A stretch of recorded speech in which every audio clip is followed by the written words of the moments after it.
আসসালামু আলাইকুম ওরহমতুল্লাহি ওবরাকাত। শবে বরাতের ফজিলত। শবে বরাতের আমল বেশি করে নফল নামাজ পড়ুন, কুরআন তিলাওয়াত করুন, আল্লাহর কাছে তওবা ইস্তেগফার করুন।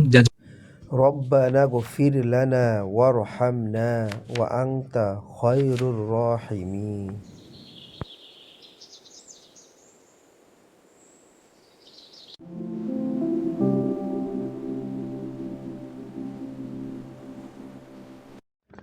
শবে বরাতে বেশি বেশি আমল করুন, দোয়া পড়ুন, ইস্তিগফার পড়ুন এবং বাচ্চাদেরকে দ্বীনি শিক্ষায় শিক্ষিত করুন। Let's hang this one right here.